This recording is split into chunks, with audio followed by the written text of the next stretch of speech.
432 পৃষ্ঠার 1, 2 এবং 3 দাগের সংক্ষিপ্ত প্রশ্নগুলো নিয়ে আলোচনা করছি। 1 দাগের প্রথম প্রশ্নটা রয়েছে, কোনো মূলধন একটি নির্দিষ্ট সরল সুদের হারে 20 বছরে দ্বিগুণ হলে একই সরল সুদের হারে ওই মূলধন 3 গুণ হবে কত বছরে? তাহলে আমরা এখানে ধরে নিচ্ছি আসলটাকে যদি পি ধরি, যেহেতু দ্বিগুণ হবে 20 বছরে, তাহলে সুদটা হবে ওই পি টাকাই হবে। আর এখানে ধরে নিচ্ছি সুদের শতাংশ যেটা, সেটা হচ্ছে R%, অর্থাৎ P into 20 into R/100 equals to P হবে, যেখানে পি কেটে গেলে 20 দিয়ে 100কে কাটলে R/5 ইকুয়াস টু 1 হয়ে যাবে, যেখানে আর এর মান হচ্ছে 5%, অর্থাৎ এখানে সুদের হার হচ্ছে 5%। এবার এই সুদের হারে আমরা ধরে নিচ্ছি যে পি টাকায় টি বছরে 3 গুণ হচ্ছে, তাহলে এখানে 3 গুণ হলে আমাদের আসলটা যদি পি হয়, সুদটা হবে 2p টাকা। আমরা লিখব P into T into 5/100 equals to 2p। P both side থেকে কেটে গেল, 5 দিয়ে 100কে কাটলে 1/20 হবে, অর্থাৎ টি ইন্টু 1/20 ইকুয়াস টু 2, যেখানে টি এর মান হবে 40, অর্থাৎ 40 বছরে সেটা 3 গুণ হবে। অপশন হয়ে যাবে আমাদের সি নাম্বার। 2 নম্বরে বলেছে ax² plus bx plus C equals to 0, যেখানে a নট ইকুয়াস টু 0 সমীকরণের বীজ দুটি কাল্পনিক হলে কোনটি ঠিক? যেহেতু বীজ দুটি কাল্পনিক অর্থাৎ অবাস্তব, তাহলে আমরা লিখতে পারি b² minus 4ac less than 0, অর্থাৎ b² লেস দেন 4ac হয়ে যাবে, যেখানে সি ইকুয়াস টু কী হবে b²/4। এখানে সি এর মান যদি আমরা বের করি, সি গ্রেটার দেন b²/4 হবে। অপশান হবে বি নাম্বার। 3 নম্বরে বলেছে ABCD বৃত্তস্থ চতুর্ভুজের AB বাহুকে x পর্যন্ত বাড়ানো হলে কোণ XBC 82 ডিগ্রি হলে এবং কোণ ADB 47 ডিগ্রি হলে কোণ BAC এর মান কত? তাহলে দেখো এখানে ABCD একটি বৃত্তস্থ চতুর্ভুজ, যেখানে বলেছে ABকে x পর্যন্ত বর্ধিত করা হলো, তার ফলে XBC কোণটা হলো 42 ডিগ্রি এবং কোণ ADB হলো 47 ডিগ্রি। আমাদের বলেছে কোণ BAC অর্থাৎ BAC এই কোণটা আমাদের বের করতে হবে। এবার এটা যে দেখো কোণ XBC হচ্ছে বহিস্থ কোণ, তাহলে বহিস্থর অন্তস্থ কোণ কোনটা? এটা ABC। তাহলে এটা যদি অন্তস্থ কোণ হয়, তাহলে বহিস্থ কোণটা কী হয়? অন্তস্থর বিপরীত কোণের সমষ্টির বিপরীত কোণের সমান হয়, তাহলে ADC এর সমান হবে। অর্থাৎ এখানে বহিস্থ কোণ যদি XBC 82 ডিগ্রি হয়, আমরা পাবো কি ADCটাও 82 ডিগ্রি। কিন্তু এখানে বলেছে কোণ ADB হচ্ছে 47 ডিগ্রি, তাহলে কোণ BDC কত হবে? 82 ডিগ্রি থেকে 47 বিয়োগ করবো, এটা বেরোবে হচ্ছে 35 ডিগ্রি। এবার দেখো কোণ BDC যদি 35 ডিগ্রি হয়, তাহলে কোণ BACটার মানও 35 ডিগ্রি হবে, কারণ একই বৃত্তস্থ কোণেরা। তাহলে একই বৃত্তস্থ দুটি কোণের মান সমান হবে। সেক্ষেত্রে আমাদের যেহেতু আমরা BDC এর মান 35 ডিগ্রি পাবো, তাহলে BAC এর মানও 35 ডিগ্রি হবে। সেক্ষেত্রে অপশান হবে সি নাম্বারটা।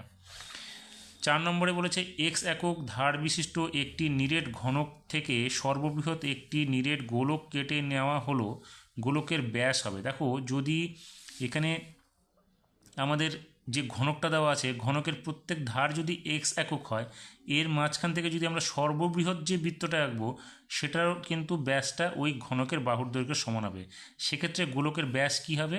আমাদের x একক। অপশান হবে এ নাম্বার। বি নম্বরে বলেছে sine theta minus cos theta equals to 0 হলে সেক থিটা মাইনাস কোসেক থিটার মান কত হবে? তাহলে সেক থিটা মাইনাস কোসেক থিটার পরিবর্তে আমরা লিখতে পারি সেক থিটার পরিবর্তে 1/cos থিটা মাইনাস কোসেক থিটার পরিবর্তে 1/sin থিটা। এবার দুটোকে যদি আমরা লসাগু করি, তাহলে নিচে কী হবে? Sine theta into cos theta. আর এখানে কস থিটা দিয়ে দুটোকে ডিভাইডেড করলে আমরা কি পেয়ে যাবো? এখানে সাইন থিটা পেয়ে যাবো। তাহলে সাইন থিটাটা উপরে লিখবো, মাইনাস এখানে সাইন থিটা দিয়ে এটাকে ডিভাইডেড করলে কস থিটা থাকবে, কস থিটার সঙ্গে 1 গুণ করলে কস থিটা হবে। তাহলে সাইন থিটা মাইনাস কস থিটার মান কত দেওয়া আছে? 0, অর্থাৎ 0/sin theta into cos theta মানে হচ্ছে 0। অপশন হয়ে যাবে আমাদের ডি নাম্বার। 6 নম্বরে বলেছে 8, 15, 10, 11, 7, 9, 11, 13, 16 তথ্যগুলির মধ্যমা কত হবে? এই সংখ্যাগুলো ঊর্ধ্বক্রমে সাজানো নেই। আমরা যদি ঊর্ধ্বক্রমে সাজাই, তাহলে এইভাবে হবে 7, 8, 9, 10, 11, 11, 13, 15, 16। এবার এখানে সংখ্যাগুলো 1, 2, 3, 4, 5, 6, 7, 8, 9 বিজোড় সংখ্যা। তাহলে আমরা ডান দিক এবং বাঁ দিক থেকে যদি 4টে করে সংখ্যা বাদ দিই, তাহলে মাঝের সংখ্যাটা কত পাবো? 11, অর্থাৎ মধ্যমা হবে আমাদের 11। 2 দাগের প্রথম প্রশ্নটা বলেছে এক ব্যাংকে 100 টাকায় জমা রেখে 2 বছর পরে সমূল চক্রবৃদ্ধি 121 টাকা পেলে বার্ষিক চক্রবৃদ্ধি সুদের হার কত হবে? আমরা ধরে নিচ্ছি বার্ষিক চক্রবৃদ্ধি সুদের হার যদি 8% হয় তাহলে 100 ইন্টু 1+r/100 = 2 = 121 হবে, যেখানে 1+r/100 কী হবে 121/100 হয়ে যাবে, অর্থাৎ 1+r/100 কী হবে 11/10 এর স্কোয়ার হয়ে যাবে। দেখো দুটোরই স্কোয়ার থাকলো, তাহলে স্কোয়ারটা সরে যাবে, মান ওই পাওয়ারটা আমরা লিখব 1+r/100 = 11/10, যেখানে r/100 মান কী হবে 11/10 - 1 হয়ে যাবে, বা r/100 কী হবে এটা ক্যালকুলেশন করলে আমরা 1/10 পাবো, বা r কী হবে 100/10 কাটলে হবে 10, অর্থাৎ r এর মান হচ্ছে 10%। তাহলে চক্রবৃদ্ধি সুদের হার কত হবে 10% হবে। 2 নম্বরে বলেছে ax² + bx + c = 0 সমীকরণটির b ≠ 0 হলে সমীকরণটি একটি কী ধরনের সমীকরণ হবে। দেখো এখানে x², এখানে দ্বিঘাত সমীকরণ আমরা বলবো, অথবা এটাকে রৈখিক সমীকরণও আমরা বলতে পারি। তাহলে এখানে আমরা শূন্যস্থানে লিখে দেবো। 3 নম্বরে বলেছে অর্ধবৃত্ত অপেক্ষা বৃহত্তর বৃত্তাংশস্থ কোণ ড্যাশ আছে। দেখো অর্ধবৃত্ত অপেক্ষা, অর্ধবৃত্ত বলতে এই অর্ধবৃত্ত তার থেকে বড় অংশটা, তাহলে এখানে যে আমরা পরিদৃষ্ট কোণটা পাবো সেটা কিন্তু আমাদের সূক্ষ্মকোণ হবে, কারণ অর্ধবৃত্ত অপেক্ষা এই কোণটার মান কত 180 ডিগ্রির চেয়ে ছোটো, তাহলে এটা যদি কেন্দ্রস্থ কোণ হয়, এটা পরিদৃষ্ট কোণ 180 ডিগ্রির থেকে ছোটোর মান এটা অর্ধেক হবে, তাহলে এটা 90 ডিগ্রি থেকে ছোটো হবে, কারণ 180 ডিগ্রির অর্ধেক 90 হবে, তাহলে 180 থেকে যদি ছোটো হয় তাহলে তার পরিদৃষ্ট কোণটা 90 থেকে ছোটো হয়ে যাবে, সেক্ষেত্রে 90 থেকে ছোটো হলে এটা হবে সূক্ষ্মকোণ। 4 নম্বরে বলেছে একটি গোলকের আয়তন ও পৃষ্ঠতলের সংখ্যামান সমান হলে গোলকটির ব্যাসার্ধের সংখ্যামান কত হবে। ব্যাসার্ধ যদি আমরা r ধরি তাহলে লিখতে পারি 4/3 πr³ = 4 πr²। বোথ সাইড থেকে দেখো πr² যদি সরিয়ে দিই এবং 4 দিয়ে ডিভাইডেড করে দিই তাহলে 1/3 × r = 1 হয়ে যাবে এদিকে, অর্থাৎ r এর মান কী হবে 3 হয়ে যাবে, তাহলে ব্যাসার্ধ কত সংখ্যামান হবে 3 একক। 5 নম্বরে বলেছে যৌগিক গড় মধ্যমা সংখ্যাগুরু মান ড্যাশ মাপক, আমরা লিখব কেন্দ্রীয় প্রবণতার মাপক। 6 নম্বরে বলেছে 4/sec² θ + 1/1 + cot² θ + 3sin² θ এর মান কত হবে। তাহলে দেখো এখানে আমরা লিখতে পারি 4 × 1/sec² θ + 1/cos² θ + 3sin² θ। তাহলে 4 ইন্টু দেখো এখানে 1/sec² θ মানে হচ্ছে cos² θ, তাহলে 4 cos² θ প্লাস এখানে 1/cosec² θ মানে হচ্ছে sin² θ প্লাস 3 sin² θ।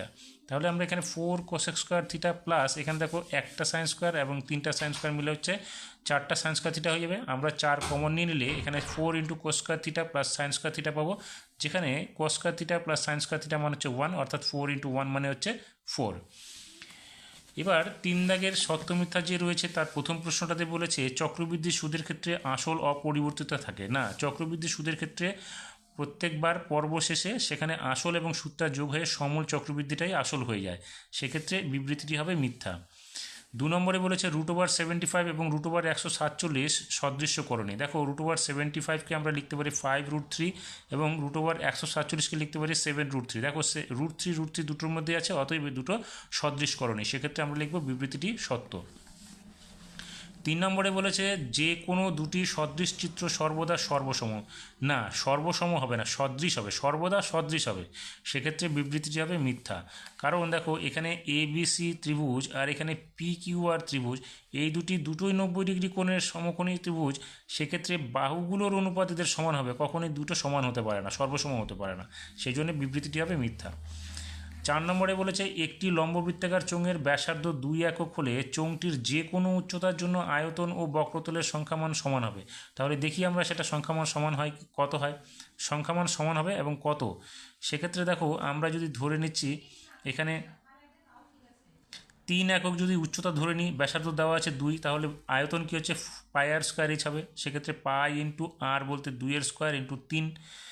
এবার এটাকে যদি আমরা ক্যালকুলেশন করি তাহলে এখানে কত হবে 4 আর 3 12, অর্থাৎ 12 পাই হয়ে যাবে ঘন একক। আর বক্রতলের ক্ষেত্রফল কি 2πr², 2πrh, তাহলে 2 × π × h, r এর মান 2 এবং h এর মান হবে 3, সেক্ষেত্রে দেখো 2 × 4 3 × 4 12h 12 পাই।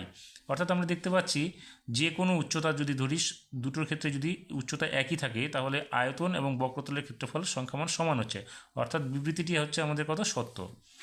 5 নম্বরে বলেছে একটি পরিসংখ্যা বিভাজনের মধ্যমা যে লেখচিত্রের সাহায্যে পাওয়া যায় তা হলো ওজাব। হ্যাঁ, এই বিবৃতিটা সত্য, আমরা মধ্যমা পাই ওজাবের মাধ্যমেই। 6 নম্বরে বলেছে টেন থিটা এর মান √2 হতে পারে না। দেখো টেন থিটা √2 এর মান কোনোভাবেই পাওয়া যায় না, কারণ 1090 1045 1060 যে কোনো মানের ক্ষেত্রে √2 তুমি পাবে না, অতএব এটা বিবৃতিটি হবে সত্য।